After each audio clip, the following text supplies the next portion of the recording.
Political and legal कन्स्टिट्युसनलिजम हो के। Legal टुलको पनि प्रयोग गरे हुन्छ, पोलिटिकल टुलको पनि प्रयोग गरे हुन्छ।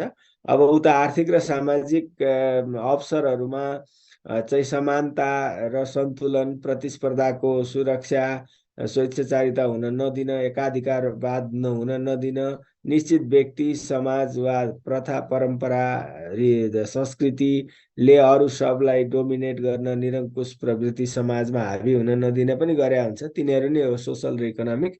मेजर चाहिँ यो राजनीतिक र कानुनी। अब कानुनीमा चाहिँ राजनीतिक संयन्त्र भन्दा कानुनी सीमाको बढी प्रयोग गरिन्छ प्रक्रिया पद्धतिको।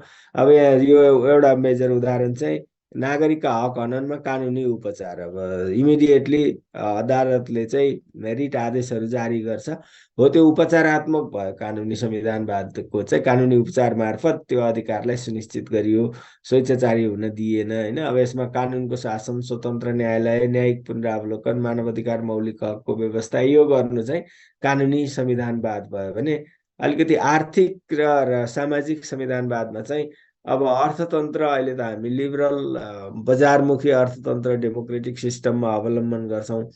अनि त्यो अर्थतन्त्रमा राज्यको एकाधिकार हुन नदिनु, सबै अर्थतन्त्रमाथि उद्योग धन्दा व्यवसाय राज्यले नै लगानी गर्ने, राज्यले नै सञ्चालन गर्ने नगरिकन बजारलाई खुल्ला छोड्नु। र त्यो गर्दा राज्यलाई नगरिकन बजारलाई खुल्ला छोड्नु भनेको स्टेटको एकाधिकार त अन्त्य भयो। अब प्राइभेट सेक्टरमा पनि फेरि एकाधिकार हुन सक्छ, त्यो एकाधिकार हुन नदिन। अनि त्यसपछि उपभोक्ताको अधिकारलाई संरक्षण गर्न अनि मार्केटलाई फ्लरिस गर्न चाहिँ प्रतिस्पर्धा, स्वच्छ प्रतिस्पर्धाको प्रबन्ध गर्नु र आम नागरिकको चाहिँ सम्पत्ति, स्रोत साधन र आर्थिक अवसरहरू, रोजगारी, ज्याला, यी कुराहरूमा चाहिँ समान पहुँच, समान अधिकार हुने व्यवस्था सुनिश्चित गर्न र पछाडि परेका मान्छेहरूलाई चाहिँ विशेष व्यवस्था मार्फत स्रोत साधनमाथि पहुँच पुर्याउने व्यवस्था गर्न जुन पद्धतिहरू संविधानले गरेको हुन्छ त्यसलाई हामी आर्थिक संविधानवाद। Economic constitutionalism ensures the equal distribution of asset और property, resources and opportunity, economic opportunity हो त्यो व्यवस्था। र it avoids the monopoly in the market. Also, it avoids the monopoly of the states in the economy. यो कुरालाई चाहिँ हामी आर्थिक संविधानवाद भन्छौँ भने सामाजिक अब हामीले विभिन्न व्यवस्था संविधानमा गरेका हुन्छौँ त्यसका लागि होइन। आर्थिक निर्णयका वैधानिक संरचना र प्रक्रिया, अनि आर्थिक उपलब्धि र अवसरको समन्वयिक र समतामूलक वितरण, अर्थतन्त्रमाथि राज्यले हस्तक्षेप नगर्ने स्वतन्त्र अर्थतन्त्र, अनि त्यसपछि गएर बजारमा स्वच्छ प्रतिस्पर्धाको सुनिश्चितता, यी कुराहरू कन्स्टिट्युसनल प्रोभिजनहरूले व्यवस्था गरे हुन्छ। र समाजमा चाहिँ सबै व्यक्तिहरूका बीचमा समानता र न्याय, अविभेद अनि पछाडि परेका वर्ग समूहका लागि मूल प्रवाहीकरण गर्ने विशेष व्यवस्था को सुनिश्चित गरेर सामाजिक न्याय र समानता कायम गर्ने जुन प्रयत्न व्यवस्था संविधानले गरे हुन्छ त्यसलाई चाहिँ सामाजिक संविधानवाद भनेर भनिन्छ। अब यो सामाजिक न्याय र समतामुखी राज्य नीति र काम हो र यो सामाजिक विभेद र असमानता नहुने गरी शक्ति प्रयोग गर्ने पद्धति हो। अनि वञ्चित र बहिष्करणको गुन्जाइस हुन नदिने संवैधानिक र कानुनी व्यवस्थाको समष्टि चाहिँ सामाजिक संविधानवाद हो भनेर यसरी मिठो छोटोमा बुझ्नुपर्छ। यसमा म धेरै गइनँ, यो पढ्नु होला, त्यति इम्पोर्टेन्ट त छैन, त्यही पनि कहिलेकाहीँ मैले राखिदिएको के दुर्बल पक्ष सबल पक्ष। संविधानवादका सबलै सबल पक्ष हुन्छन्, तर कहिलेकाहीँ constitutionalism itself can be a obstruction or यो चाहिँ constraint for decision making, use of power, progress of the country and society, त्यस्तो पनि हुन सक्छ कमजोर पाटोहरूमा। अब नेपालको संविधानले चाहिँ अघि राम्रोसँग भन्नुभएको थियो यो यी व्यवस्थाहरू संविधानवादका ती विशेषताहरू हामी कहाँ पनि छ। संवैधानिक सर्वोच्चता, अब यहाँ कोलन दिएर थोरै संविधान मूल कानुन, योभन्दा यसलाई फरक पर्ने गरेर कानुन बनाउन नपाइने भनेर धेरै व्याख्या गर्नु पर्दैन, त्यति मात्रै लेख्ने हो। शक्ति सन्तुलन र नियन्त्रण भनेको कार्यपालिका, व्यवस्थापिका, न्यायपालिका बीच शक्ति विभाजन र प्रयोगमा एकले अर्कालाई सन्तुलन र नियन्त्रण गर्ने व्यवस्था भनेर अलिक क्लियरली छोटोमा। विधिको शासन, कानुनको नजरमा सबै समान हुने होइन। अनि कानुनको अधिकार जुन हो न्यायमाथि सबैको समान पहुँचको सुनिश्चितता गरिएको र कानुनको उल्लङ्घनकर्तालाई राज्यले नियमन गर्ने अथवा दण्डित गर्ने प्रोभिजन भन्यो भने भइहाल्छ। अनि लोकतान्त्रिक पद्धति अब हाम्रो चाहिँ जनताबाट निर्वाचित बहुमत प्राप्त दलले सरकार बनाउने र बहुमतमा आधारित शासन पद्धति छँदैछ। अब बालिग मताधिकार हरेक नेपाली नागरिकलाई बालिग भएपछि मताधिकारको अधिकार छ र निर्वाचन चाहिँ हरेक 5 वर्षमा गर्ने प्रबन्ध छ। अब यो सबै तहको खुलाएर लेख्नु पर्दैन, तिनै तहका सरकार र संसदहरूको भनौँ तिनै तहका विधायिकाहरूको निर्वाचन नियमित रूपमा गर्ने व्यवस्था छ भन्ने भइहाल्यो।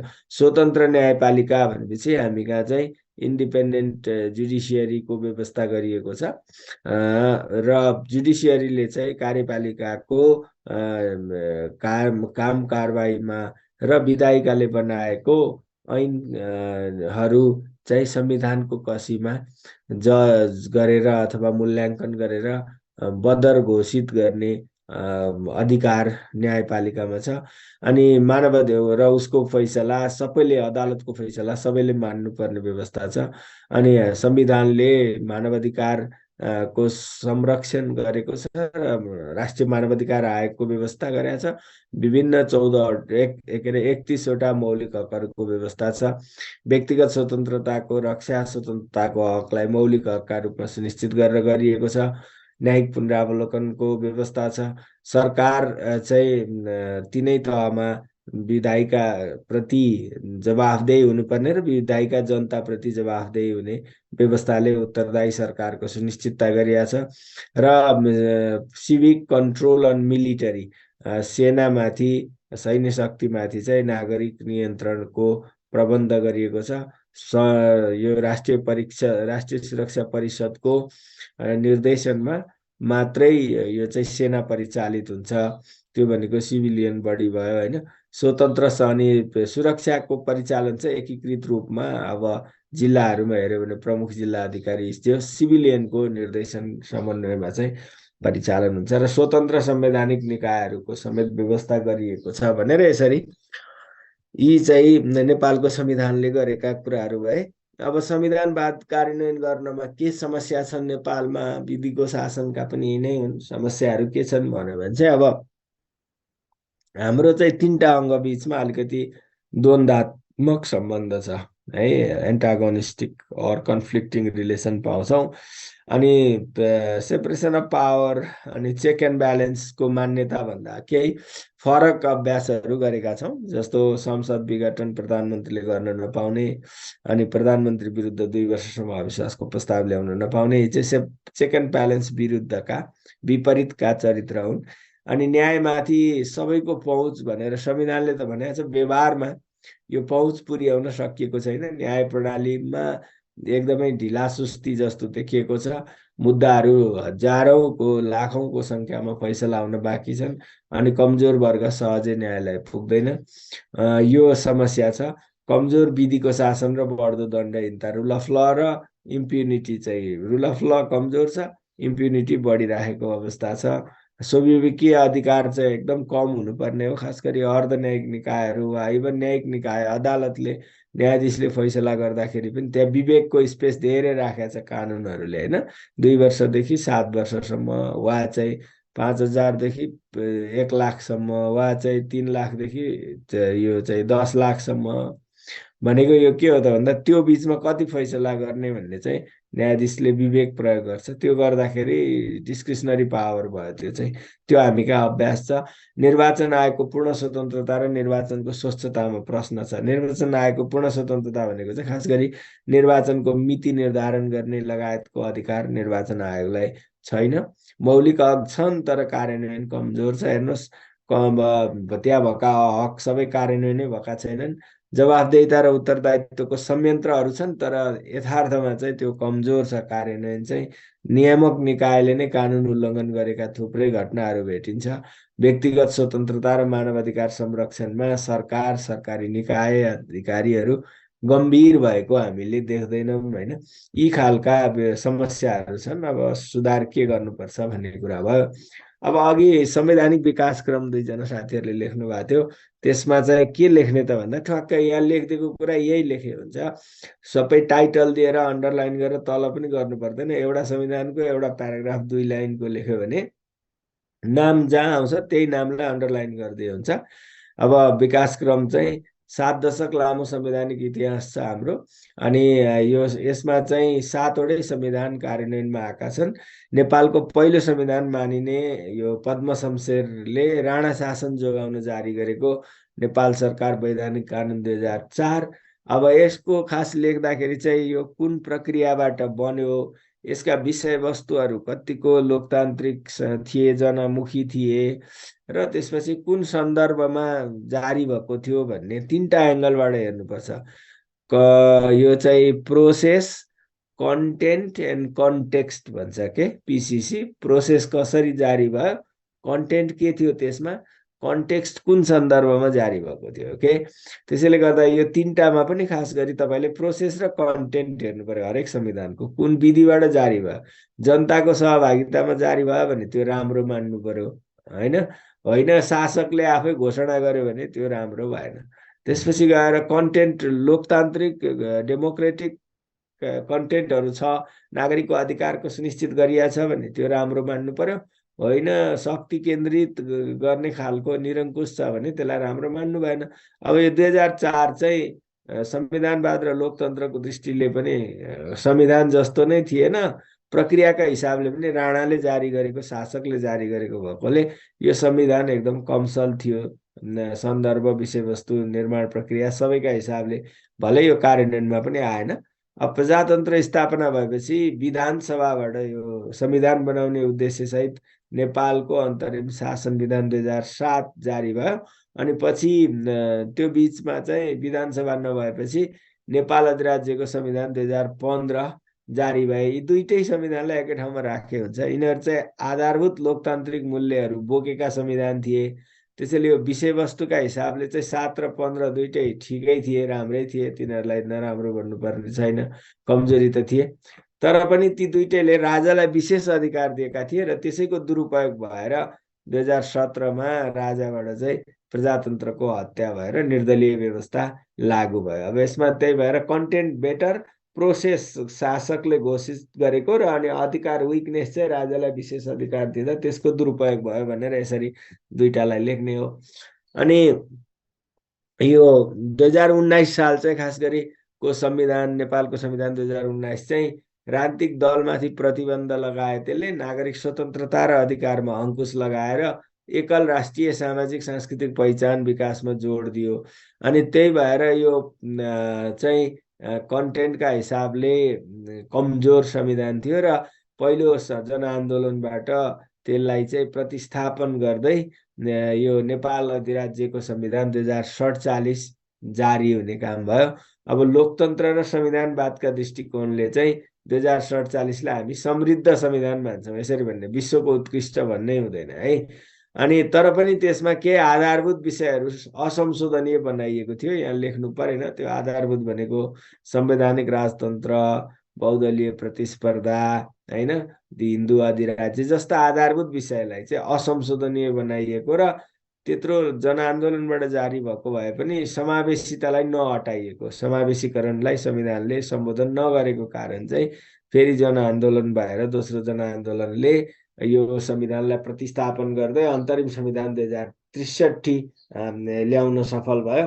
अनि त्यो संविधान, अन्तरिम संविधान चाहिँ संविधान सभाबाट नयाँ संविधान बनाउने उद्देश्यसहित त्यस बेलासम्म चाहिँ सङ्क्रमणकालीन व्यवस्थापन जारी गर्न जारी भएको थियो र यो राजनीतिक सहमतिको दस्तावेज थियो। तर पनि यसले नेपालमा सामाजिक सांस्कृतिक बहुलवाद, समावेशीकरण, राज्य पुनर्संरचना जस्ता आधारहरू तय गर्यो, जुन नेपालको संवैधानिक विकास क्रमको इतिहासमा नागरिकलाई अधिकार दिने सबभन्दा ठुला उपलब्धिहरू थिए। पछि संविधान सभा 2बाट 2072 असोज 3 गते नेपालको संविधान जारी भयो। यसमा नेपालको संविधान 2072 लेख्न पाइँदैन, यसको नामै नेपालको संविधान मात्रै हो र अहिले त्यही संविधान कार्यान्वयनमा छ। अब यसको चरित्र, यसको विशेषता चाहिँ त्यहाँ लेख्नु परेन, अर्को पाटो छ प्रश्नमा। नेपालको संविधानका विशेषतामा चाहिँ संविधान सभाबाट यो चाहिँ जनताका प्रतिनिधिद्वारा निर्माण गरिएको यो पहिलो संविधान हो। योभन्दा अघि यसरी बनेका थिएनन्। सङ्घीय लोकतान्त्रिक गणतन्त्रात्मक शासन व्यवस्था यसले अवलम्बन गरेको छ, यो पनि नयाँ र महत्त्वपूर्ण उपलब्धि हो। बहुदलीय प्रतिस्पर्धात्मक संसदीय प्रणाली यसमा छ, हामीले 7 सालदेखि नै प्रयोग गर्दै आएको हो। सङ्घ, प्रदेश र स्थानीय गरेर 3 तहको राज्य संरचनाको व्यवस्था गरेर यसले सङ्घीय राज्य प्रणाली अवलम्बन गरेका छ। समानुपातिक समावेशी सिद्धान्त र समानुपातिक प्रतिनिधित्व प्रणाली यसले अनुसरण गरेको छ। केन्द्रमा 2 सदनात्मक र प्रदेशमा 1 सदनात्मक संसद हुने व्यवस्था छ। सङ्घ र प्रदेश दुवैमा चाहिँ मन्त्री परिषदको सदस्य सङ्ख्या तोकिदिएको अवस्था छ, जब जथाभावी मन्त्री नबनाउन् भनेर। एकात्मक न्याय प्रणाली हो यसको। एकीकृत न्यायपालिका अरू प्रशासनिक आर्थिक अधिकार चाहिँ विकेन्द्रीकृत छ, सङ्घीकृत छ, तल्लो तहमा हस्तान्तरण गरिएको छ। न्यायिक अधिकार चाहिँ केन्द्रीकृत छ। अनि प्रादेशिक पहिचान सहितको एकल सङ्घीय नागरिकता दिने, नागरिकता चाहिँ एउटै हुने तर त्यही नागरिकमा प्रदेश खुलाएर दिने भन्ने व्यवस्था छ। लैङ्गिक पहिचान सहितको नागरिकता दिन सकिने, यो पहिलो पटक नेपालको संविधानले गर्यो। व्यक्तिले मेरो आफ्नो लैङ्गिक पहिचान उसैले खुलाउँछ, उसले फारममा भरे अनुसार पुरुष, महिला वा चाहिँ अब विभिन्न प्रकृतिको तेस्रो लिङ्गी मध्ये म यो हो भनेर लेखेका आधारमा त्यो पहिचान खुलाएर नागरिकता दिन सकिने व्यवस्था छ।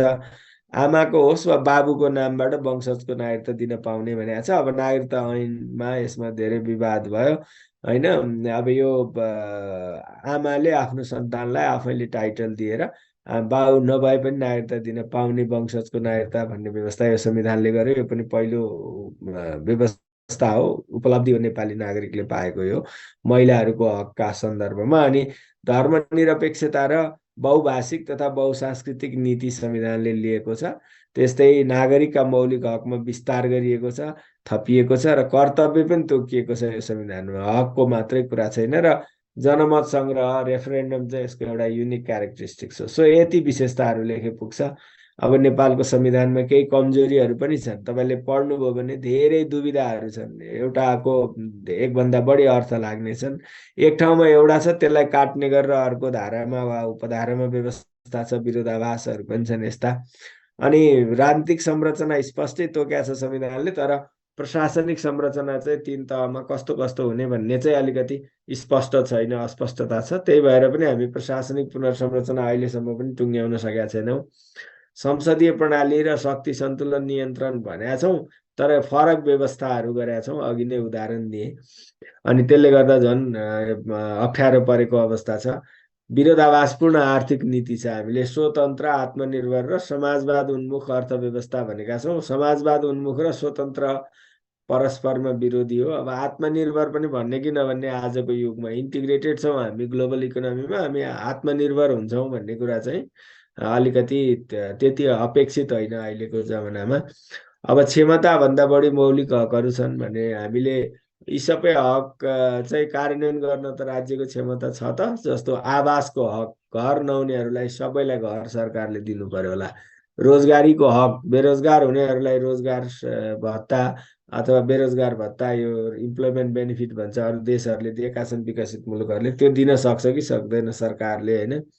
अनि त्यसपछि गएर चाहिँ तपाईँको सामाजिक सुरक्षाको हक कभरेज हाम्रो 30-32% भन्दा बढ्न सकेका छैन होइन। स्वच्छ वातावरणमा बाँच्न पाउने हक, शिक्षाको हक, स्वास्थ्यको हक। अब यिनीहरू स्वास्थ्यको, शिक्षाको केही हदसम्म सुरुवात भएको छ, आधारभूत स्वास्थ्य शिक्षा निशुल्क भनेर। तर अब स्वास्थ्यको हक भनेपछि त सबै स्वास्थ्य उपचारहरू दिनु पर्यो होला वा के गर्नु पर्यो होला, यस्ता कुराहरू चाहिँ क्षमताभन्दा बढी छन् भन्ने हो। अब कानुनले सम्बोधन गरे हुने साना साना विषय पनि संविधानमै राखिया छ। धेरै संवैधानिक निकायहरू 13वटाहरूको व्यवस्था गरिएको छ। संवैधानिक निकाय के अरे निकायहरूको अपर्याप्त अधिकार अब संवैधानिक भनेको छ, अनि अधिकार चाहिँ त्यहाँ जस्तो धेरैको पहिलाको भन्दा पनि केहीको कटौती गरेको अवस्था पनि छ। सङ्घीय इकाइ बीच समन्वय र सहकारिता कसरी गर्ने भन्ने खाका प्रश्न छैन। यस्ता खालका विकनेसेस पनि छन् नेपालको संविधानमा।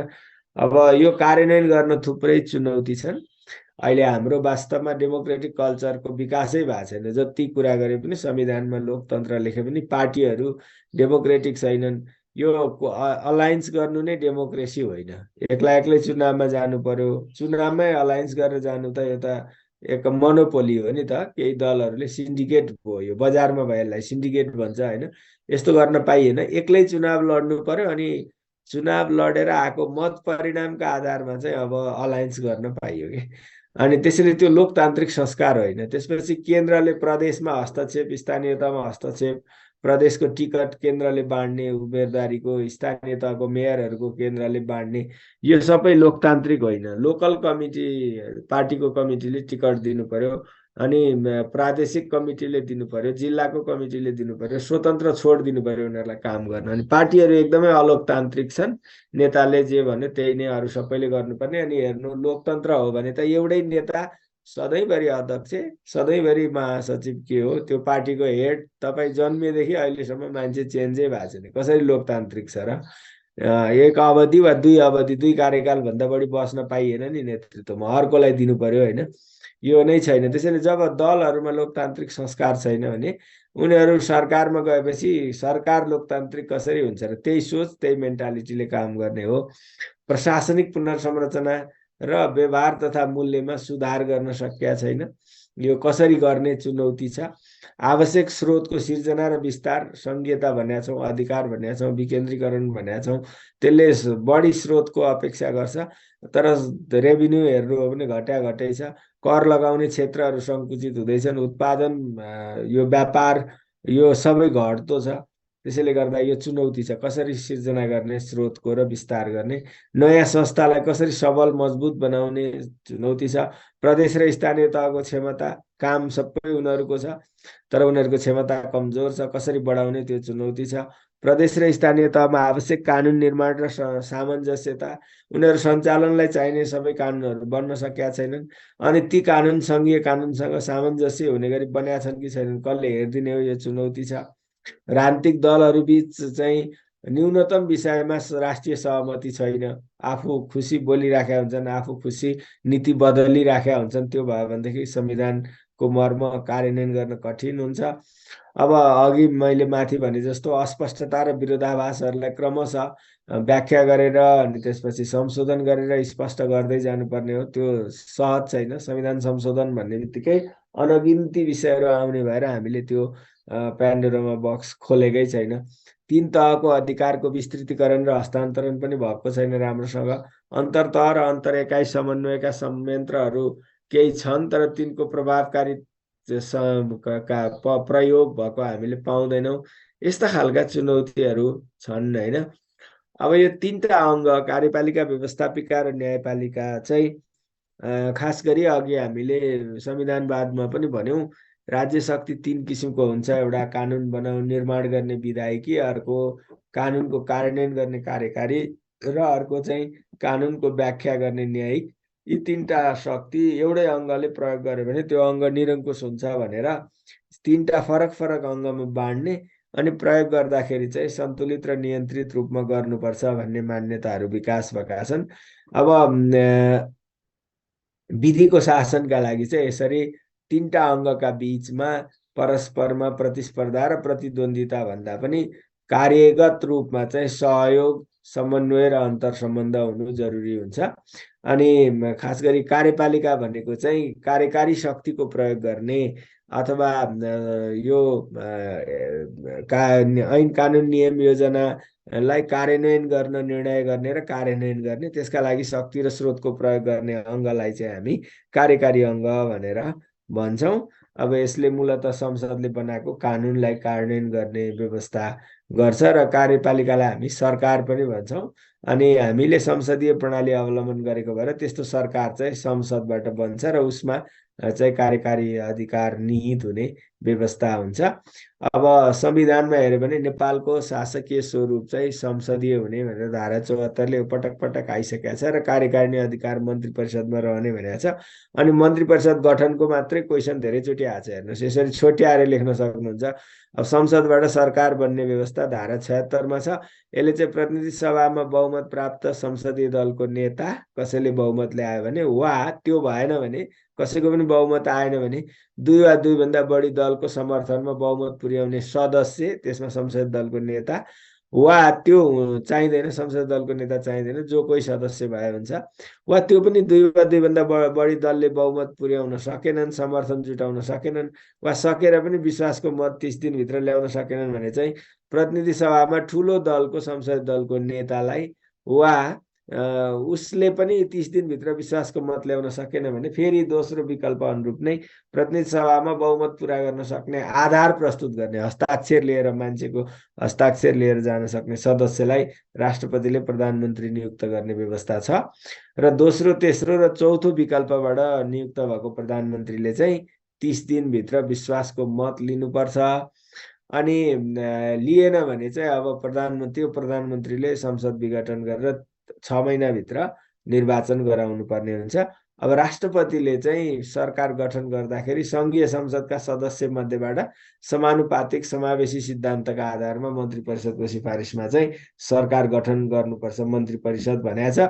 त्यही भएर यो चाहिँ संसदका सदस्य मात्रै हुने रहेछन् र समावेशी ढङ्गले गर्नुपर्ने रहेछ। अनि अघि नै भने विश्वासको मत प्राप्त नगरेको प्रधानमन्त्रीले र संसदबाट अब उसले पनि विश्वासको मत प्राप्त गरेन, अर्को सरकार बन्न सक्ने अवस्था पनि अब संसदमा छैन, सबै विकल्प सकिएको छ भने त्यो अवस्थाको प्रधानमन्त्रीले चाहिँ संसद विघटन गरेर 6 महिनाभित्र नयाँ संसदको निर्वाचन गराउने व्यवस्था संविधानले गरेको छ। र प्रधानमन्त्री र मन्त्री सामूहिक रूपमा सङ्घीय संसदप्रति र मन्त्री आफ्नो काम मन्त्रालयको कामको लागि व्यक्तिगत रूपमा प्रधानमन्त्रीप्रति अनि सङ्घीय संसदप्रति पनि उत्तरदायी हुनुपर्ने व्यवस्था छ। र प्रदेशमा समेत सङ्घकै जस्तो गरेर सरकार बन्ने प्रक्रिया चाहिँ छ, मन्त्री परिषद बन्ने प्रक्रिया छ। अब स्थानीय तहमा चाहिँ प्रत्यक्ष निर्वाचनबाट कार्यपालिकाको गठन हुन्छ र कार्यपालिकाले गर्ने भनेको खास गरी संसदले बनाएका कानुनको कार्यान्वयन र आफैले अरू बनाएका नीतिको कार्यान्वयन गर्ने काम हो। अनि प्रत्यायोजित विधायनको प्रयोग भनेको संसदले कुनै ऐनलाई कार्यान्वयन गर्न आवश्यक पर्ने नियम, कार्यविधि, निर्देशिका, मापदण्ड बनाउने अधिकार दिएको छ भने त्यसलाई प्रयोग गरेर त्यस्ता कानुन बनाउने काम पनि गर्छ। कार्यकारी र प्रशासनिक नीति निर्माण गर्छ, मुलुकको प्रशासन सञ्चालन गर्छ, शान्ति सुरक्षा, हामीले सार्वजनिक व्यवस्थापनका जे काम लेखेका थियौँ त्यो चाहिँ कार्यपालिकाले गर्ने काम हो। ओके। र व्यवस्थापिकाले भनेको चाहिँ विधायकी अधिकार अथवा कानुन बनाउने अधिकारको प्रयोग गर्ने अङ्गलाई हामी व्यवस्थापिका भन्छौँ। यो चाहिँ जनताले चुनेको जनप्रतिनिधिहरूबाट गठन हुन्छ। यो व्यवस्थापिका भनेको चाहिँ लोकप्रिय मतबाट चुनिएर आएका प्रतिनिधिहरूबाट गठन भएको हुन्छ। अब यो चाहिँ व्यवस्थापिका चाहिँ एक सदनात्मक वा दुई सदनात्मक हुन सक्छ। अब नेपालमा चाहिँ सङ्घमा 2 सदनात्मक, प्रदेशमा 1 सदनात्मक। अब स्थानीयमा पनि अब यो स्थानीयमा त ठ्याक्कै सेपरेसन अफ पावर र चेक एन्ड ब्यालेन्स यस्तो देखिँदैन, यस्तो खालको संसद रहने व्यवस्था गरिएको छ। अब राष्ट्रिय सभालाई चाहिँ स्थायी सदनका रूपमा राखिएको छ भने प्रतिनिधि सभा चाहिँ 5 वर्षका लागि गठन हुन्छ।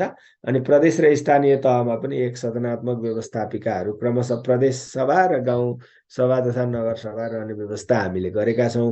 प्रतिनिधि सभाको गठन त अब तपाईँहरूलाई थाहै छ।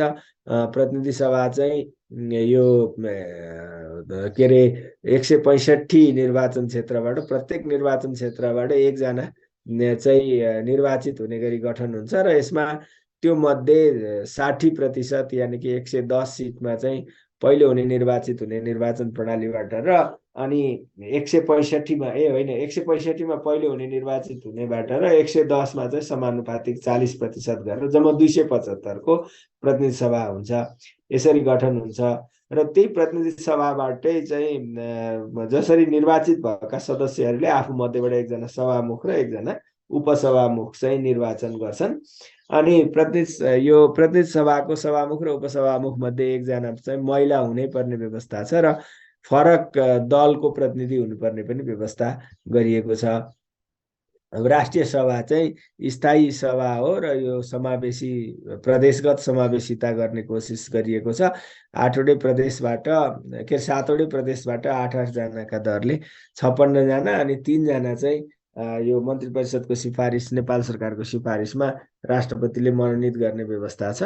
र यसको मतदाता प्रदेश सभा सदस्य निर्वाचनका मतदाता चाहिँ गाउँ नगरपालिकाका प्रमुख, उपप्रमुख, अध्यक्ष, उपाध्यक्ष को मण्डलबाट र प्रदेश सभाका सदस्यहरूको निर्वाचन मण्डलबाट निर्वाचन हुन्छ। अनि यो 6 वर्षको अवधि हुन्छ। त्यसमध्ये पहिलोचोटि निर्वाचित भएकालाई गोला प्रथाबाट 1/3 2 वर्ष, अर्को 1/3 4 वर्ष र अर्को 1/3 6 वर्ष भनेर छुट्याएपछि अर्को 2 वर्षमा त्यो 2 वर्षका जाने भए, जसरी निर्वाचित भएका थिए त्यसै गरी निर्वाचित भएर आउने भए। अर्को 4 वर्षमा, त्यसको 4 वर्षमा फेरि अर्को जाने भए। त्यसैले प्रत्येक 2-2 वर्षमा 1/3 पुनः निर्वाचन हुँदै जान्छ र कहिले पनि यो खाली हुँदैन। यो चाहिँ राष्ट्रिय सभा चाहिँ प्रदेश सभाको ठ्याक्कै सँगकै जस्तो, प्रतिनिधि सभाकै जस्तो निर्वाचन हुने हो। गाउँ सभा, नगर सभाको विषयमा यहाँ मैले लेख्दा छु। यो धेरै इम्पोर्टेन्ट चाहिँ छैन त्यो तल चाहिँ। अब व्यवस्थापिकाले के काम गर्छ भन्दाखेरि चाहिँ कानुन बनाउने हो, अघि नै भनियो। अनि त्यहाँबाट मन्त्री परिषदको गठन पनि व्यवस्थापिकाले गर्छ, कार्यपालिकाको गठन पनि त्यसैबाट हुन्छ। राष्ट्रपति उपराष्ट्रपतिको चयन पनि निर्वाचन गरेर व्यवस्थापिकाले नै गर्छ। कार्यपालिकामाथि निगरानी, निर्देशन, नियन्त्रण गर्ने काम गर्छ हैन। महाअभियोग लगाउने र अविश्वासको प्रस्ताव पारित गर्ने काम पनि व्यवस्थापिकाबाट, त्यसले सरकारलाई हटाउने र महाअभियोग लगाएर हटाउन मिल्ने पदाधिकारीलाई हटाउने काम पनि व्यवस्थापिकाले नै गर्ने भयो। कार्यपालिकाले गरेका महत्त्वपूर्ण सन्धि सम्झौताहरू जुन हुन्छन् ती चाहिँ संसदले अनुमोदन गर्नुपर्छ। संवैधानिक नियुक्तिका लागि संवैधानिक परिषदले गरेका सिफारिसमा व्यवस्थापिकामा 6 जना मध्ये 4 जना व्यवस्थापिकाकै सदस्य हुन्छन्। अनि फेरि तिनीहरू उपर संसदले संसदीय सुनवाई पनि गर्छ। बजेट, आर्थिक विधेयक यिनीहरूको चाहिँ स्वीकृत गर्ने काम पनि गर्छ। अनि विषयगत समिति मार्फत सरकारका कामको अनुगमन, अध्ययन, निर्देशन गर्ने काम चाहिँ संसदले गर्ने भयो। संविधान निकायको वार्षिक प्रतिवेदनमा छलफल गर्छ। मौलिक हक र राज्यका नीति कार्यान्वयनको अवस्थाको अनुगमन र मूल्याङ्कन गर्छ। यी काम चाहिँ व्यवस्थापिकाका कामहरू भए। न्यायपालिका भनेको चाहिँ त्यो संविधान र कानुनको व्याख्या गर्ने र कुनै कानुनी विवाद आयो भने त्यसलाई निरूपण गर्ने सरकारको अङ्ग जुन हुन्छ त्यसलाई हामी न्यायपालिका भन्छौँ। र यसले चाहिँ विधायिकाले बनाएको कानुन संविधानको कसीमा मूल्याङ्कन गर्छ। कसैबाट रिट पर्यो भने, मुद्दा पर्यो भने, अनि बाजिएको देखियो भने बाजिएको हदसम्म बदर गरिदिन्छ। अनि कार्यपालिकाले गरेका काम कारबाही चाहिँ कानुन विपरीत भए भनेर मुद्दा पर्यो भने त्यसको पनि किनारा लगाउने काम यसले गर्छ। र न्यायपालिकासँग चाहिँ नागरिकका मौलिक अधिकारको संरक्षणका लागि संवैधानिक उपचारको व्यवस्था गर्न, विभिन्न रिट आदेशहरू जारी गर्ने विशेष अधिकार हुन्छ है। यो मौलिक हकका लागि चाहिँ इमिडिएट ट्रिटमेन्टको व्यवस्था हुन्छ र त्यो रिट जारी गर्ने विशेष अधिकार न्यायालयलाई हुन्छ। अनि नागरिक हक अधिकार र स्वतन्त्रताको संरक्षण गर्ने र त्यसमार्फत लोकतन्त्र र सुशासन प्रवर्धन गर्न हामीलाई चाहिँ के चाहिन्छ त भन्दा एउटा स्वतन्त्र, सक्षम व्यावसायिक न्यायपालिका हुनु ज्यादै जरुरी हुन्छ। अब कार्यपालिका र विधायिका गैर जिम्मेवार बने, गैर उत्तरदायी बने भने न्यायपालिकाले त्यसलाई अङ्कुश लगाइदिन्छ। यता कता देख्नु भएको छ तपाईँ, सरकारले संसद विघटन गरिदियो, अदालतले तेरो भएन है यो भनेर अङ्कुश लगाइदियो होइन। यस्ता खालका कुराहरू हामीले देखेका छौँ। अब नेपालमा चाहिँ न्यायपालिकाको विषयमा चाहिँ नेपालको संविधानले न्याय सम्बन्धी अधिकार अदालत र न्यायिक निकायबाट प्रयोग हुने भनेर प्रष्ट भनेको छ। मुद्दा मामिलाका सम्बन्धमा अदालतले दिएको आदेश र निर्णय चाहिँ सबैले पालना गर्नुपर्छ भनेर भनेको छ। हाम्रो न्याय प्रणाली एकात्मक हो, मैले अघि नै भनिहालेँ। सर्वोच्च अदालत सबैभन्दा माथि हुन्छ, त्यस मार्फत उच्च अदालत, जिल्ला अदालत गरेर 3 तहका अदालत हुन्छन् र अन्य अदालत र न्यायिक निकायहरू पनि रहने व्यवस्था छ। अन्य अदालत भनेको चाहिँ विशेष अदालत, प्रशासकीय अदालत जस्ता खालका अदालतहरू। अनि यसबाहेक कानुन बमोजिम मुद्दा हेर्न स्थानीय स्तरमा न्यायिक निकाय वा चाहिँ विवाद समाधानका वैकल्पिक उपाय अवलम्बन गर्ने, त्यो गर्नलाई आवश्यकता अनुसार चाहिँ स्थानीय तहमा न्यायिक निकाय गठन गर्न सकिने व्यवस्थापन छ। स्थानीय अदालतको परिकल्पना पनि गरेका छ, तर त्यो जिल्ला अदालतकै मातहत हुन्छ भन्ने व्यवस्था छ। अब सर्वोच्च अदालतको बारेमा मैले धेरै तपाईँहरूलाई भनि नै राखिदिएका चाहिन्छ भनेर। यसमा एउटा चाहिँ संवैधानिक इजलास चाहिँ यो इम्पोर्टेन्ट हो, सङ्घीयता कार्यान्वयन गर्न र राजनीतिक प्रकृतिका विवाद अनि 3 तह बिचको सम्बन्धको विवादलाई निरूपण तत्काल गर्नका लागि सर्वोच्च अदालतमा एक संवैधानिक इजलास रहने व्यवस्था संविधानले गरेका छ। त्यस्तो इजलासमा चाहिँ प्रधान न्यायाधीश र अरू न्याय परिषदको सिफारिसमा प्रधान न्यायाधीशले तोकेका अरू 4 जना न्यायाधीश गरेर 5 जनाको चाहिँ त्यो संवैधानिक इजलास हुन्छ। र यो संवैधानिक इजलासले चाहिँ मौलिक हक उप लगाएको अनुचित बन्देज वा संविधान वा कानुनसँग बाजिएका कानुनलाई बदर घोषित गर्न माग परेको निवेदनहरूमा फैसला गर्छ। यसले त्यो हेर्छ। ओके, तीनटा, एउटा मौलिक हकमा बन्देज लगाएको विषय, अर्को संविधान र कानुनसँग यो कुरा बाजियो भनेर भनेको भए त्यसलाई बदर घोषित गर्न भनेर कसैले माग गरेर रिट हाल्यो भने त्यसको उप यसले चाहिँ निरूपण गर्ने काम गर्छ। तीन तहको अधिकार क्षेत्रको विषय त्यहाँ जान्छ।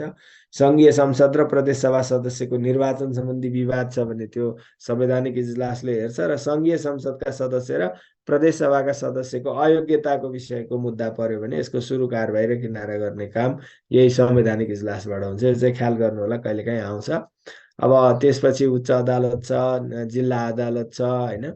अनि त्यसपछि गएर यिनीहरूको क्षेत्राधिकार, अरू विशिष्टीकृत अदालत पनि छन्। खास किसिमको काम र प्रकृतिका मुद्दाको कारबाही र किनारा गर्न चाहिँ सङ्घीय कानुन बमोजिम अन्य विशिष्टीकृत अदालत, न्यायिक निकाय, न्यायाधिकरणको स्थापना र गठन गर्न सकिने व्यवस्था छ। त्यही अनुसार नै हाम्रो भ्रष्टाचारको केस मात्रै हेर्नलाई विशेष अदालत, अनि प्रशासनिक कर्मचारीहरूको केस हेर्नलाई प्रशासकीय अदालत, अरू कानुनहरूले त विभिन्न उपभोक्ता अदालतको परिकल्पना गरेका छन्, श्रम अदालतको परिकल्पना गरेका छन्, होइन। अब यिनीहरू छुट्टै अदालत चाहिँ स्थापना भएका छैनन्। अदालतभित्रै श्रम अदालत त छ कि क्या हो यो। अनि अरू न्यायाधिकरणहरू पनि छन् न्यायिक निकायका रूपमा।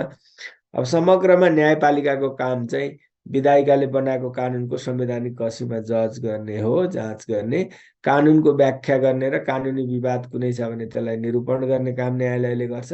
अनि कार्यपालिकाका कामलाई चाहिँ अंकुश लगाउने काम, उचित वा अनुचित के भयो भनेर व्याख्या गर्ने काम गर्छ। मौलिक हकको प्रचलन गराउन रिट आदेशहरू जारी गर्छ। अनि उसमा प्राप्त भएका मुद्दाको कारबाही गर्ने र किनारा गर्ने काम गर्छ। कुनै विषयमा कानुन नै छैन, कानुनी शून्यता छ भने नजिर स्थापित गर्छ व्याख्या गरेर। अनि कानुनी र संवैधानिक सर्वोच्चता र विधिको शासन कायम गर्नमा चाहिँ न्यायपालिकाको अहम भूमिका हुन्छ। पुनरावेदन सुन्ने र न्यायिक पुनरावलोकन गर्ने काम पनि न्यायालयले नै गर्छ, र न्याय प्रशासन पनि त्यहाँभित्रबाटै सञ्चालन हुन्छ।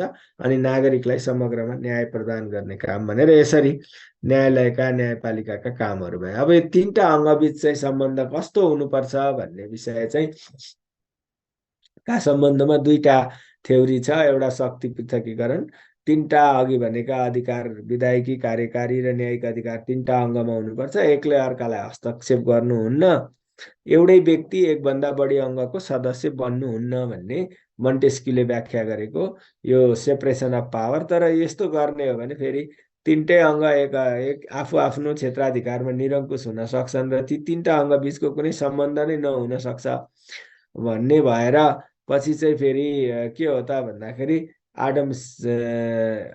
जोन एडम्सले चाहिँ यो शक्ति पृथकीकरणलाई नै फङ्सनल बनाउन, तीनटा अङ्गमा शक्ति बाँड्ने, स्वतन्त्र ढङ्गले काम गर्न दिने, तर कुनै अङ्ग चाहिँ निरङ्कुश बन्यो भने अर्कोले अङ्कुश लगाउनु पर्छ भनेर शक्ति सन्तुलन र नियन्त्रणको सिद्धान्त प्रतिपादन गरे वा व्याख्या गरे। यी दुईटा सिद्धान्तमा आधारित भएर तीनटा अङ्ग बिचको सम्बन्ध चाहिँ परिभाषित हुन्छ। अब नेपालमा चाहिँ शक्ति पृथकीकरणको कुरा गर्यो भने प्रष्ट संविधानले कार्यकारी अधिकार मन्त्री परिषदमा रहन्छ भनेको छ धारा 75ले। अनि धारा 109ले चाहिँ विधायिकी अधिकार सङ्घीय संसदमा रहन्छ भनेको छ, प्रदेश र स्थानीयमा त्यही अनुसार हुने भयो। अनि न्यायिक अधिकार चाहिँ न्यायिक निकायमा रहन्छ भनेर धारा 126ले यसरी तीनटा तहका बीचमा स्पष्ट अधिकारको पृथकीकरण गरेको छ। अब प्रयोगका हिसाबले चाहिँ सन्तुलन र नियन्त्रण छ। फेरि अब त्यो सन्तुलन र नियन्त्रण चाहिँ व्यवस्थापिका र कार्यपालिकाका बीचमा, व्यवस्थापिकाले कार्यपालिकालाई र कार्यपालिकाले व्यवस्थापिकालाई सन्तुलित र नियन्त्रित गर्न विभिन्न व्यवस्था छ। जस्तो व्यवस्थापिकाले चाहिँ के गर्छ त भन्दा, अब यो जाँचमा कति लेख्न सक्नुहुन्छ, सबै त नसक्नु होला, तर यी सङ्घीय संसद र प्रदेश सभा सदस्यबाट राष्ट्रपति निर्वाचन गर्ने, प्रधानमन्त्री बनाउने कुरा, होइन, अनि प्रदेश सभाबाट मुख्यमन्त्री नियुक्त गर्ने, यो चाहिँ गरेर कार्यपालिकामाथि यस्तो खालको इन्टरडिपेन्डेन्ट रिलेसन कायम गरेको हुन्छ। अनि प्रतिनिधि सभाले प्रधानमन्त्री विरुद्ध र प्रदेश सभाले मुख्यमन्त्रीलाई चाहिँ 2 वर्षपछि अविश्वासको प्रस्ताव ल्याएर हटाउन सक्ने व्यवस्था छ। राष्ट्रपति र उपराष्ट्रपतिलाई महाभियोग लगाएर हटाउन सक्ने व्यवस्था छ, होइन। सङ्घमा प्रधानमन्त्री र अन्य मन्त्री, अनि सङ्घीय संसदप्रति र प्रदेशमा मुख्यमन्त्री र अरू मन्त्रीहरू चाहिँ प्रदेश सभाप्रति उत्तरदायी हुनुपर्नेछ। सरकारको बजेट कार्यक्रम पास गरिदिन्छ, सरकारले गरेका सन्धि सम्झौता अनुमोदन गर्छ। यसरी व्यवस्थापिकाले कार्यपालिकामाथि अङ्कुश लगाउँछ। एवं रीतले कार्यपालिकाले अनि व्यवस्थापिका र न्यायपालिकाका बिचमा व्यवस्थापिकाले न्यायपालिकालाई, न्यायपालिकाले व्यवस्थापिकालाई, अनि कार्यपालिकाले न्यायपालिकालाई र न्यायपालिकाले व्यवस्थापिकालाई चाहिँ चेक एन्ड ब्यालेन्स गर्ने व्यवस्था गरिएको छ है संविधानले। तर अब एकै कमजोरी छन्। शक्ति सन्तुलन र नियन्त्रणको अभ्यास हाम्रो संसदीय प्रणालीमा संविधानले गरेको भए पनि त्योसँग नमिल्ने व्यवस्था चाहिँ मैले पटक पटक भनिसकेँ। प्रधानमन्त्रीले संसद विघटन गर्न नसक्नु, त्यो मिल्दैन। संसदमा 2 वर्षसम्म प्रधानमन्त्रीमाथि अविश्वासको प्रस्ताव पेश गर्न नपाइने, पेश गरेर फेल भयो भने पुनः अर्को 1 वर्ष नपाइने भन्ने व्यवस्थाहरू छन्। संवैधानिक परिषदको सिफारिसमा फेरि यो चाहिँ संसदीय सुनवाई हुने व्यवस्था छ। यी कुराहरू चाहिँ चेक एन्ड ब्यालेन्ससँग मिल्दैनन्। तर यो किन गरिएको त भन्दाखेरि हामीले चाहिँ राजनीतिक स्थायित्व होस् भनेर विगतको राजनीतिक अस्थिरताको तितो अनुभवबाट सिकेर हाम्रो मौलिक यी व्यवस्थाहरू गरिएको। तर यथार्थमा व्यवहारमा हेर्दा यी व्यवस्थाको कार्यान्वयनबाट पनि राजनीतिक स्थिरता चाहिँ कायम हुन सकेको देख्दैनौँ। अब यो 3टा यो इम्पोर्टेन्ट छ एकदमै। हामी कहाँ द्वन्द्वात्मक सम्बन्ध भयो भन्छौँ 3टा अङ्ग बिचमा। खासमा सम्बन्ध कस्तो हुनुपर्छ त भन्दाखेरि चाहिँ कार्यपालिका, व्यवस्थापिका र न्यायपालिकाका बिचमा चाहिँ अधिकार क्षेत्र स्पष्ट विभाजित भएको हुनुपर्छ र एकले अर्काको अधिकार क्षेत्रमा हस्तक्षेप नगर्ने किसिमको सम्बन्ध हुनुपर्छ। अनि नागरिक स्वतन्त्रता र अधिकार हनन हुने अवस्थामा मात्रै एउटाले अर्कोलाई चाहिँ सन्तुलित तुल्याउने र नियन्त्रण गर्ने व्यवस्था हुनुपर्छ। मान्यता चाहिँ यो हो। राष्ट्रिय हित र नागरिक हितका लागि एकले अङ्गले अर्को अङ्गलाई सहयोग गर्नुपर्छ, परस्परमा सहयोगात्मक सम्बन्ध हुनुपर्छ। तर के विषयमा भन्दा राष्ट्रिय हित अभिवृद्धि गर्ने विषयमा र नागरिकका हितलाई संरक्षण गर्ने विषयमा। त्यस्तै गरी निष्पक्षता हुनु पर्यो, व्यावसायिकता हुनु पर्यो, सक्षमतामा आधारित कार्यगत सम्बन्ध हुनु पर्यो। कुनै बायस नभइकन व्यावसायिक ढङ्गले र आफूमा भएको क्षमताले अर्कोलाई लाभ पुग्छ भने त्यो अवस्थामा कार्यगत सम्बन्ध कायम गर्न पाउनु पर्यो, फङ्सनल रिलेसन। कार्यगत विशिष्टीकरण हुनु पर्यो, हरेक आफ्नो आफ्नो काममा मात्रै स्पेसलाइज हुनु पर्यो, अर्काकोमा ध्यान दिने हात हाल्ने होइन। व्यावसायिक मूल्यद्वारा सम्बन्ध निर्धारित हुनु पर्यो, मैले गर्नुपर्ने के हो भन्ने मूल्य मान्यताबाट मात्रै अर्कोसँग सम्बन्ध राख्नु पर्यो। यी आधारमा सम्बन्ध हुनुपर्छ। अब नेपालमा चाहिँ समस्या छन्, कार्यक्षेत्रगत सीमा बोध छैन। संविधान ऐन कानुनले सीमा त तोकेको छ, कार्यक्षेत्र तोकिदिएको छ, तर त्यो नेतृत्व र संस्थालाई मेरो सीमा यहाँसम्म हो भन्ने बुझाइ नै छैन। त्यो बुझ्न चाहँदैनन्, अर्काकोमा हस्तक्षेप गर्छन्। त्यही भएर हस्तक्षेपकारी व्यवहार छ। उसले अर्काको काममा एउटाले हस्तक्षेप गर्ने खालको व्यवस्था छ। कमजोर व्यावसायिकता छ, यिनीहरूको प्रोफेसनलिजम चाहिँ विक छ र शक्तिको अहम छ हरेक नेतृत्वमा। अङ्गकार आफूलाई प्रभुत्ववास, सुपेरियोरिटी कम्प्लेक्स हामी देख्छौँ। अधिक राजनीतिकरण हरेक अङ्ग, न्यायालय, व्यवस्थापिका, कार्यपालिका। अब व्यवस्थापिका त राजनीतिक नै हुने भयो, तर चुनिएर आइसकेपछि विधि निर्माणमा राजनीतिक बायसनेस नभइकन प्रोफेसनल काम गर्नुपर्ने हो। सबैतिर राजनीतिकरण छ, अनावश्यक प्रतिस्पर्धाको भाव छ। म ठुलो हो नि भन्ने संसदलाई लाग्छ, सरकारलाई शक्ति पनि मसँग छ, स्रोत पनि मसँग छ, म ठुलो हो नि, न्यायालय संसदलाई किन टेर्ने भन्ने लाग्छ। न्यायालयलाई होइन नि, मैले फैसला गरेपछि यी सबको चाहिँ ठेगान लागिहाल्छ, त्यही भएर म ठुलो हो नि भन्ने लाग्छ। त्यो खालको अनावश्यक प्रतिस्पर्धा छ। र अनि कसरी लोकप्रिय हुने भन्ने होडबाजी सबैमा छ।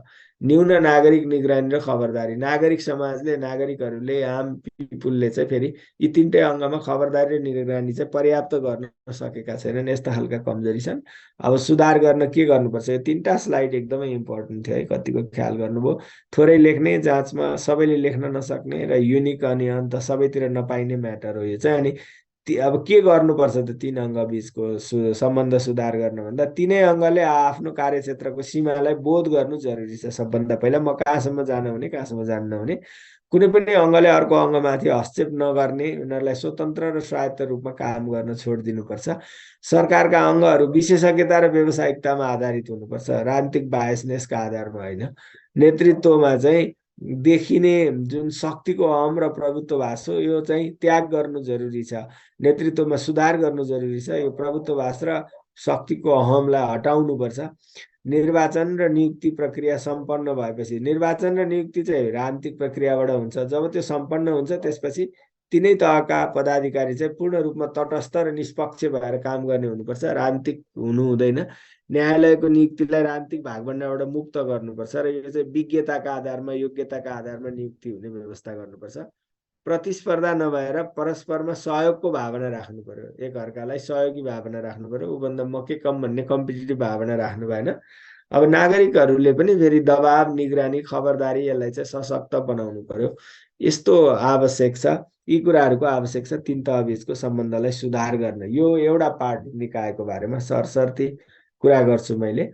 ह्यान्डआउट्समा डिटेलै दिएको हुन्छु। नयाँ जुन व्याख्या गर्नुपर्ने विषयहरू छ, नयाँ कुराहरू तपाईँहरूलाई अलिक बुझाउनु पर्ने कुरामा टाइम लिन्छु, अरूमा म सरसर्ती जान्छु। र क्वेसनहरू एकदम इम्पोर्टेन्ट हुन्, यी क्वेसन बेस्ड भएर चाहिँ यो स्लाइडहरू पनि विकास भएको छ। अनि तपाईँले यसमध्ये कुनै एउटा वा दुईटा, धेरै लेख्नु पनि परेन, बुझ्ने यसको मैले यसरी लेख्छु भनेर दिमागमा बनाउने, अनि एउटा वा दुईटा मात्रै लेख्न अभ्यास गर्ने हो।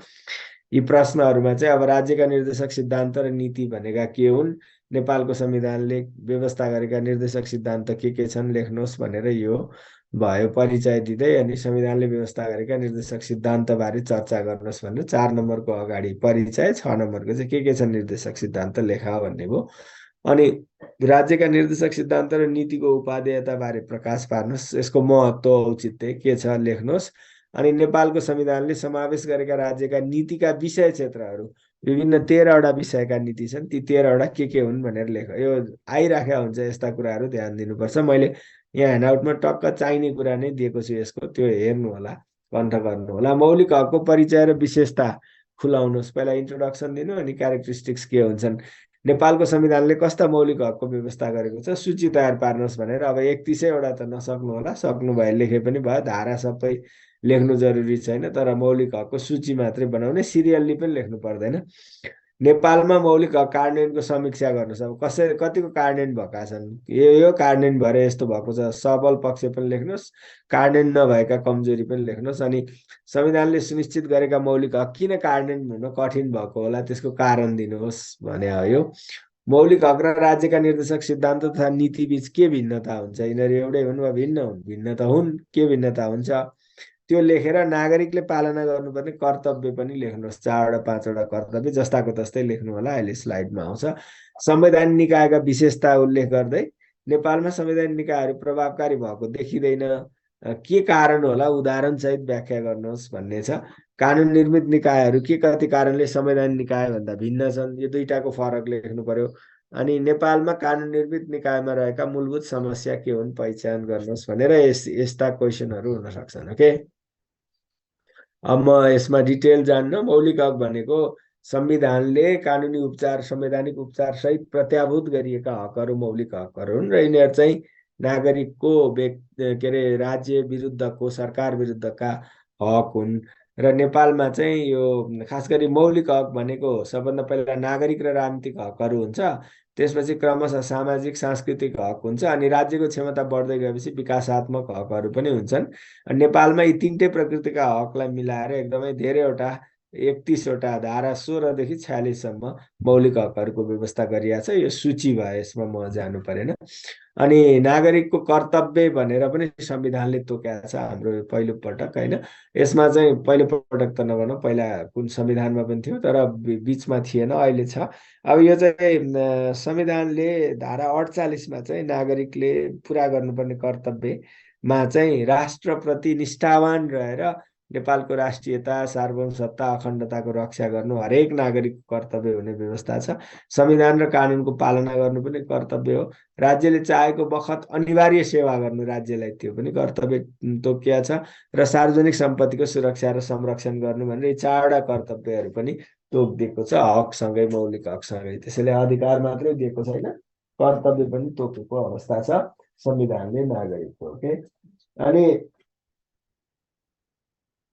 त्यसपछि गएर राज्यका निर्देशक सिद्धान्त नीति भनेको के हो, के व्यवस्था छ भन्दा चाहिँ निर्देशक सिद्धान्त भन्ने बित्तिकै डाइरेक्टिभ प्रिन्सिपल भनेको चाहिँ के हो त भन्दा राज्यलाई दूरगामी रूपमा कहाँ पुर्याउने भनेर बनाइएको एउटा आदर्शतम सोच हो।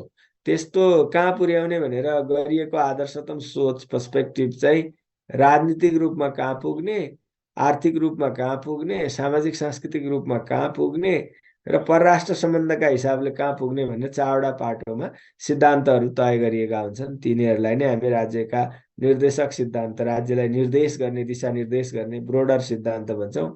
नीति भनेको चाहिँ राज्यले विकास निर्माण, जनताको हित संरक्षण, सेवा प्रवाह, सुशासन कायम गर्न बृहत्तर रूपमा कस्ता कस्ता नीति अवलम्बन गर्ने भनेर मोटो मार्गदर्शन गर्ने संवैधानिक प्रोभिजन हुन् तिनीहरू भनेका पनि। अब निर्देशक सिद्धान्त र नीति दुइटै चाहिँ म्यान्डेटरी होइनन्, राज्यको म्यान्डेटरी दायित्व हो त होइन, तर त्यहाँ लेखेपछि, संविधानमा लेखेपछि त्यसको पालना गर्ने, कार्यान्वयन गराउने दायित्व, मूल दायित्व हुन्छ राज्यको। तर त्यो विरुद्ध रिट लाग्दैन, अदालतमा मुद्दा लाग्दैन, अनि राज्यले आफ्नो क्षमता अनुसार क्रमशः कानुन, नियम, योजना, नीति बनाएर क्रमशः कार्यान्वयन गर्दै गर्दै जाने हो। तिनीहरू चाहिँ यो एकैचोटि अहिले यहाँ लेखिया छ मलाई दिनु पर्यो भनेर मौलिक हक जस्तो चाहिँ निर्देशक सिद्धान्त र नीतिहरू गर्न पाइँदैन होइन। अनि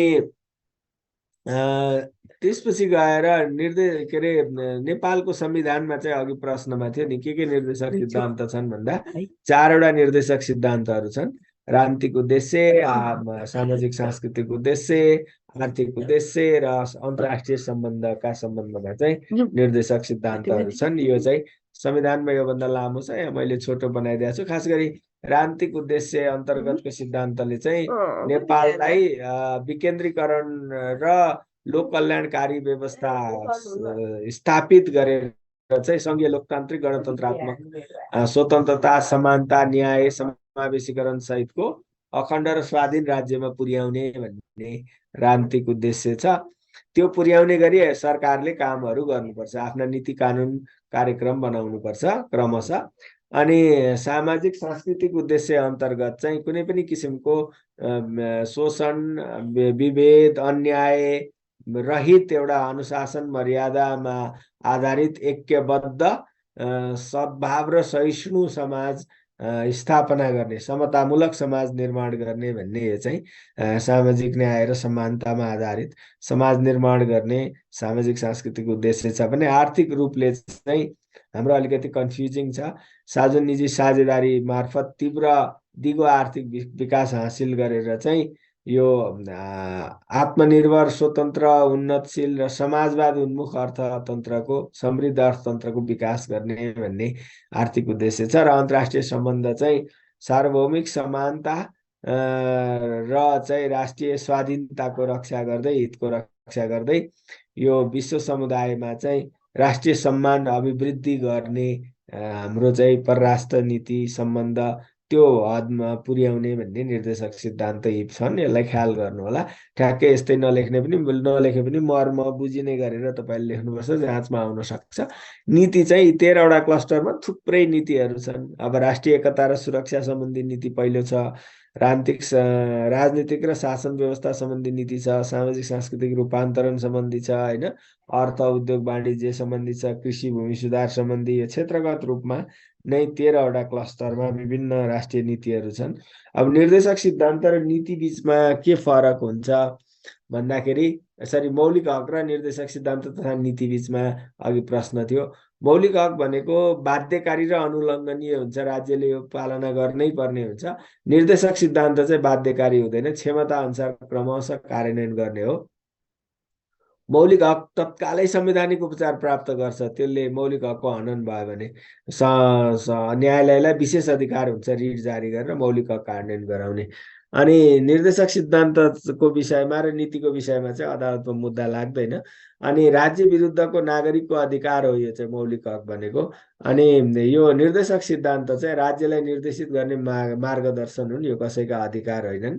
अनि मौलिक हक भनेको नकारात्मक प्रकृतिको अधिकार भनिन्छ, किनभने यो राज्यले त्यसै प्राप्त हुन्छ व्यक्तिलाई सिटिजन भएपछि, मौलिक हक भएपछि। अनि तर त्यसको चाहिँ राज्यले त्यसलाई उल्लङ्घन गर्ने बित्तिकै तुरुन्तै एक्सन लिने, न्यायालयले आदेश दिएर त्यो कार्यान्वयन गराउने भएको भएर यसलाई नकारात्मक प्रकृतिको भनिन्छ। निर्देशक सिद्धान्त र नीतिले चाहिँ यसो गर्नुपर्छ, यो गर्नुपर्छ भन्ने भएको भएर यो चाहिँ सकारात्मक प्रकृतिको हुने भयो। अनि सरकारको स्वेच्छाचारिता नियन्त्रण गर्ने हो मौलिक हकले। निर्देशक सिद्धान्त र नीतिले चाहिँ राज्यमा विकास र सुशासन प्रवर्धन गर्ने हो। मौलिक हकमा चाहिँ न्यायिक पुनरावलोकनको व्यवस्था छ। अब यिनीहरूमा निर्देशक सिद्धान्त र नीतिको न्यायिक पुनरावलोकन हुँदैन। तत्कालीन अधिकार हुन् मौलिक हक, अहिलेको अहिले पाउने। अनि निर्देशक सिद्धान्त र नीतिमा भएको व्यवस्था चाहिँ क्रमशः भविष्यमा लागू हुँदै जाने कुराहरू हुन्। अनि मौलिक हक चाहिँ नागरिक, राजनीतिक र सामाजिक सांस्कृतिक अधिकारहरू बढी जोड दिन्छ मौलिक हकले भने निर्देशक सिद्धान्त र नीतिमा चाहिँ आर्थिक र विकासात्मक अधिकारहरू वा विषयहरू हुन्छन् भनौँ न, अधिकारै भन्दा पनि। अनि सङ्कटको अवस्थामा पनि क्रियाशील हुन्छ यो मौलिक हक चाहिँ, सर्टेन मौलिक हक। तर निर्देशक सिद्धान्त चाहिँ सङ्कटको बेलामा यो चाहिँ आधार लिइराख्नु पर्दैन, यसलाई अधिकारै भन्दा पनि हुन्छ। तर यहाँ चाहिँ कन्फ्युज नहोस् भनेर विषयहरू भन्यो भने अलिक बढी विषयहरू हो के। यस्तो भिन्नता हुन्छ। अब यो कुरा चाहिँ यसैबाट लेख्नु होला। अब यसका उद्देश्यमा म गइनँ, राज्यका निर्देशक सिद्धान्त नीति अघि भन्दै बुझिहाल्नुभयो। अब संवैधानिक निकाय भनेको चाहिँ सिम्पल है, कानुन निर्मित र संवैधानिक निकायमा बुझ्नुपर्ने के हो भने संविधानले नै त्यस्ता निकायको गठन, सञ्चालन, तिनीहरूका सेवा शर्त सुविधा अनि तिनीहरूको काम कर्तव्य अधिकार पूर्ण रूपमा तोकेको छ भने त्यसलाई हामी संवैधानिक निकाय भनेर भन्छौँ। यिनीहरू खासमा कार्यपालिकाकै विस्तृत बाहु हुन्, हातहरू हुन्, एक्सटेन्डेड आर्म्स हुन्। तर के हो भने कार्यपालिकाले चाहिँ कानुनको प्रयोगमा दुरुपयोग गर्यो वा शक्तिको दुरुपयोग गर्यो भने कार्यपालिकालाई नै फेरि अङ्कुश लगाउने हैसियत यिनीहरूको हुन्छ। त्यही भएर कार्यपालिकाबाट यिनीहरू स्वतन्त्र पनि हुन्छन् हुनलाई, होइन, हस्तक्षेप गर्न पाउँदैन। त्यस्तो निकायलाई हामी चाहिँ संवैधानिक निकाय भनेर भन्छौँ। यसरी हामीले बुझ्नुपर्छ संवैधानिक निकायलाई। विशेषता हेऱ्यो भने अझ बढी प्रष्ट हुन्छ। संवैधानिक हैसियत छ हुनु पर्यो ती निकायहरूको। नियुक्ति चाहिँ निष्पक्ष हुनु पर्यो, तिनमा काम कर्तव्य अधिकार संविधानले नै तोकेको हुनु पर्यो। तिनीहरूमा स्वतन्त्रता, स्वायत्तता र व्यावसायिकता हुनु पर्यो, कसैले हस्तक्षेप गर्न नपाउने हुनु पर्यो। उनीहरू जवाफदेही चाहिँ जनताप्रति भए हुन्छ। अनि स्रोत साधन र शक्तिको संवैधानिक सुनिश्चितता हुनु पर्यो। त्यो संविधानले नै त्यसलाई चाहिने स्रोत चाहिँ यसरी दिइन्छ भनेर लेखेको हुनु पर्यो। जनशक्ति कसरी हुन्छ भन्ने संविधानले नै तोकेको हुनु पर्यो। पदाधिकारीको सेवा सुविधाको प्रत्याभूति गरे हुनु पर्यो। अनि सूचनामा अवरोध रहित पहुँच, संवैधानिक निकायले चाहिँ आफ्नो काम गर्ने सिलसिलामा सम्बन्धित निकायबाट जसरी पनि सूचना लिन सक्ने, सूचनामाथि पहुँच राख्ने अधिकार हुन्छ। गठन गर्दा चाहिँ समावेशी ढङ्गले गर्नु पर्यो। राजनीतिक प्रतिबद्धता गर्ने र निर्णयको पालना सबैले गर्नुपर्ने व्यवस्था तिनीहरूको निर्णयको चाहिँ हुन्छ। यी चाहिँ विशेषता भए संवैधानिक निकायको।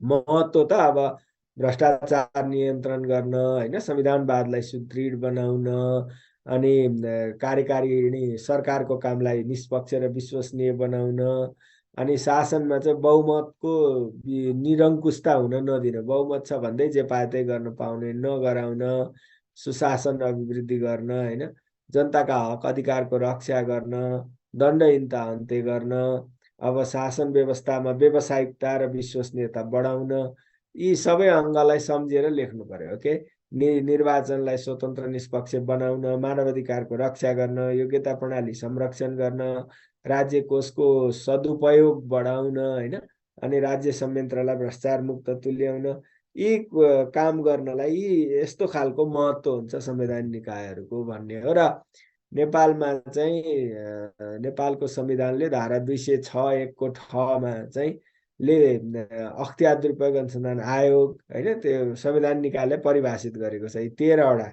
लगायतका 13वटा निकायलाई संवैधानिक निकाय मानेको छ। तर अब यसमा तपाईँहरूलाई भनौँ अघि भनेका विशेषता, परिभाषा, अधिकार, स्वायत्तता यी सबै हेर्दाखेरि चाहिँ 6वटा निकाय मात्रै संवैधानिक निकाय हुनुपर्ने हो खासमा। अख्तियार दुरुपयोग, महालेखा परीक्षक, लोकसेवा आयोग, निर्वाचन आयोग, राष्ट्रिय मानवाधिकार आयोग, राष्ट्रिय प्राकृतिक स्रोत तथा वित्त आयोग, यहाँसम्म। योभन्दा अरू चाहिँ भनेको अधिकारमुखी आयोग हुन्। अब त्यहाँ संविधान बन्दाखेरि हामी चाहिँ किन संवैधानिक निकाय नहुने भनेर कुरा उठेपछि तिनीहरूलाई पनि संवैधानिक निकायका रूपमा चाहिँ परिभाषित गरेको छ। अब महालेखा परीक्षक बाहेक सबै संवैधानिक निकायमा चाहिँ अध्यक्ष वा प्रमुख आयुक्त सहित 5 जना सदस्य रहने व्यवस्था हुन्छ। महालेखा परीक्षक त 1 जना मात्रै हुने भयो। अनि संवैधानिक निकायका पदाधिकारी सबैको नियुक्ति चाहिँ संवैधानिक परिषदको सिफारिसमा राष्ट्रपतिले गर्ने व्यवस्था छ। उनीहरूको पदावधि 6 वर्षको हुने, तर पुननियुक्ति चाहिँ नहुने व्यवस्था यसरी गरिएको छ। संवैधानिक निकायका काम हेऱ्यो भने अब इन्डिभिजुअलको यो भयो, सबैले के गर्छन् भन्ने। अख्तियार दुरुपयोग अनुसन्धान आयोगले चाहिँ अब भ्रष्टाचारको अनुसन्धान गर्ने अनि मुद्दा दर्ता गर्ने सम्म काम चाहिँ यसले गर्छ। त्यसपछि महालेखा परीक्षकले चाहिँ सरकारी लेखाको लेखा परीक्षण गर्ने र वित्तीय उत्तरदायित्व कायम गराउने, अनि सरकारको 50% भन्दा बढी सेयर भएको संस्थाको र लेखा परीक्षण गर्दा मापदण्ड तोक्ने यी काम चाहिँ गर्छ भने लोकसेवा आयोगले चाहिँ भर्ना गर्ने अनि सरकारलाई योग्यता प्रणालीका सम्बन्धमा परामर्श दिने काम चाहिँ लोकसेवा आयोगले गर्छ। अनि यो प्रदेश लोकसेवा आयोग त अब छुट्टै भयो, संवैधानिक निकाय चाहिँ होइन, त्योसँग सम्बन्धित भएर यहाँ राखिदिए मात्रै हो।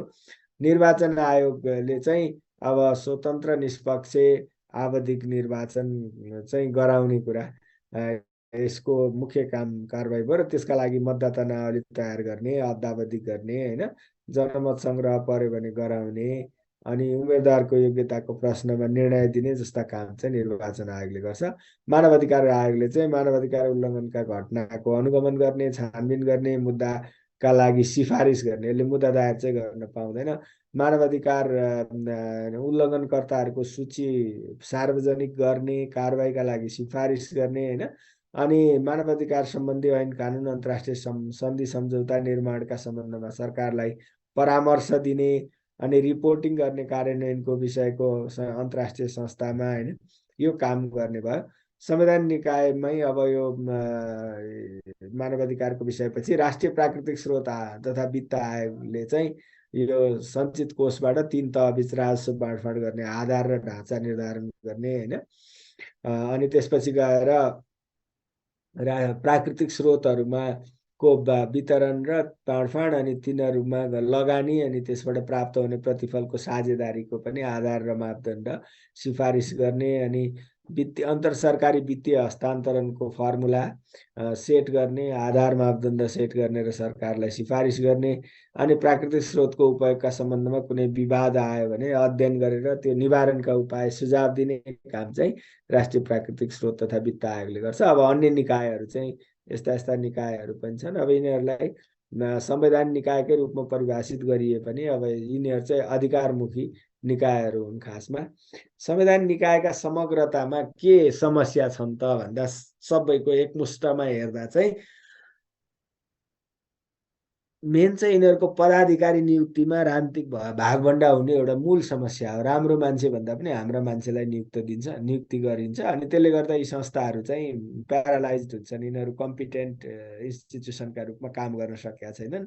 ती पदाधिकारीमा विशेषज्ञता पनि छैन। फेरि रिक्त भएको ठाउँमा समयमै पदपूर्ति पनि हुँदैन। संवैधानिक परिषदको बैठकै बस्न सक्दैन, निर्णय हुन सक्दैन, भागभण्डा मिल्दैन होइन, यस्तो छ। स्वायत्तता र व्यावसायिकतामा हस्तक्षेप भएको देखिन्छ। स्वायत्त रूपले व्यावसायिक ढङ्गले काम गर्न सकेको देखिँदैन। अधिकांश संवैधानिक निकायहरूको चाहिँ आफ्नै कर्मचारी छैनन्, त्यसैले गर्दाखेरि जनशक्ति स्थिर छैन, अनि छिटो छिटो सरुवा हुँदा निजामती सेवाबाट गएका विशेषज्ञ र व्यावसायिक क्षमता चाहिँ ती निकायको कमजोर छ। अब सरकारले तिनलाई चाहिने पर्याप्त स्रोत साधन र प्रविधिको व्यवस्था पनि गर्न सकेका छैन। सदाचार, नैतिकता, वस्तुगतता र निष्पक्षतामा निकायहरूकै प्रश्न उठेको अवस्था छ होइन। संसदीय समितिहरूसँग कहिलेकाहीँ यिनीहरू सरकारप्रति उत्तरदायी हुनु पर्दैन, तर संसदीय समिति संसदप्रति चाहिँ उत्तरदायी हुनुपर्छ। प्रतिवेदन सरकारलाई होइन राष्ट्रपति मार्फत संसदलाई बुझाउने हुन् उनीहरूले, अनि संसदले बोलाउन जाँदाखेरि जानुपर्छ। अनि विषय क्षेत्र तोकिदिया हुन्छ समितिहरूको, अनि आफ्नो क्षेत्राधिकारभन्दा बाहिरका संवैधानिक निकायलाई पनि बोलाइदिँदा कहिलेकाहीँ नजाने द्वन्द्व हुने यो देखिएको अवस्था छ। अनि संवैधानिक निकायले सरकारलाई दिएका परामर्शहरू निर्देशनहरू चाहिँ कार्यान्वयन त्यति भएको देखिँदैन। अनि संवैधानिक निकायलाई जुन संविधानले दिएको भूमिका र अधिकार छ उनीहरूले प्रयोग गर्न सकेको पनि देखिँदैन। काममा जति पारदर्शिता हुनुपर्ने हो त्यो नभएको देखिन्छ के। अब के गर्यो भने संवैधानिक निकायलाई चाहिँ प्रभावकारी बनाउन सकिन्छ भन्दा नियुक्तिमा योग्यता, क्षमता, विशेषज्ञताका आधारमा गर्ने व्यवस्था गर्नु पर्यो होइन, समयमै नियुक्ति गर्नु पर्यो, अनि उनीहरूको स्वायत्तता र व्यावसायिकतामा हस्तक्षेप गर्नु भएन। आफ्नै कर्मचारी रहने व्यवस्था गरेर विशेषज्ञता विकास गर्नु पर्यो होइन। अनि पूर्ण क्षमतामा सञ्चालन हुन सक्ने गरेर उसलाई चाहिँ आवश्यक स्रोत साधन प्रविधि जनशक्ति सरकारले व्यवस्था गरिदिनु पर्यो। अनि पदाधिकारी र कर्मचारीको नैतिकता सम्बन्धी चाहिँ आचार संहिता बनाएर आचरण सम्बन्धी त्यसको पूर्ण पालना गराउनु पर्यो। अनि सरकारलाई उनीहरूले दिएका परामर्श निर्देशन कार्यान्वयनलाई चाहिँ बाध्यकारी बनाउनु पर्यो र यिनीहरूको सरकारका विभिन्न निकाय र संयन्त्रसँगको सम्बन्धलाई चाहिँ प्रभावकारी सरल होइन अन्तर सम्बन्धित बनाउनु पर्यो र कार्यशैली प्रक्रियालाई चाहिँ पारदर्शी बनाउनु पर्यो। यी सुधारहरू यस्तो गर्नुपर्छ। अब लास्टमा चाहिँ कानुन निर्मित भनेको अघि संवैधानिक चाहिँ संविधानले नै गठन काम कर्तव्य अधिकार स्रोत साधन जनशक्ति सबै कुरा उल्लेख गरेको संवैधानिक थियो।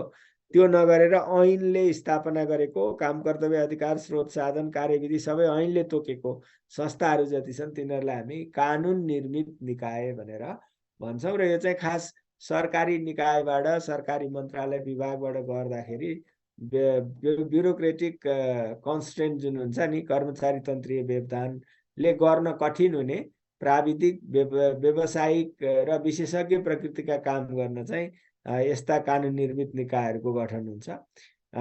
यस्ता निकायको काम कर्तव्य अधिकार त्यही नै भनिहाले सम्बन्धित ऐनमै व्यवस्था गरे हुन्छ। अब नेपालमा हेऱ्यो भने नेपाल वायु सेवा निगम नेपाल विद्युत प्राधिकरण लगानी बोर्ड नेपाल कानुन आयोग विभिन्न बोर्ड तथा समिति विकास समिति प्रतिष्ठान छुट्टै ऐनद्वारा स्थापित र सञ्चालित सार्वजनिक संस्थानहरू होइन यिनीहरू सबै कानुन निर्मित निकायहरू हुन्।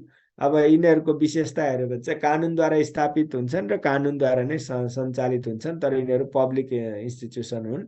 प्राविधिक व्यावसायिक र विशिष्टीकृत प्रकृतिको काम गर्ने हुन्छन्। यिनीहरूले गुणतन्त्रका आधारमा नियुक्ति हुन्छ।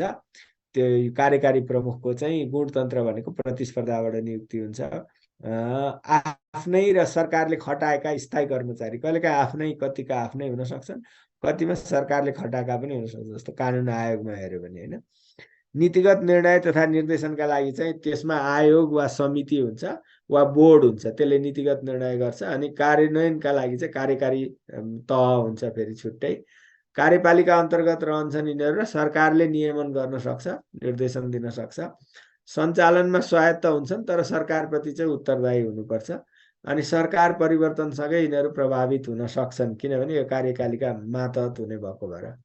यिनीहरूको भूमिका के हो त भन्दा सरकारलाई नीति योजना आदि निर्माण गर्न विशेषज्ञ सेवा उपलब्ध गराउने पनि हो।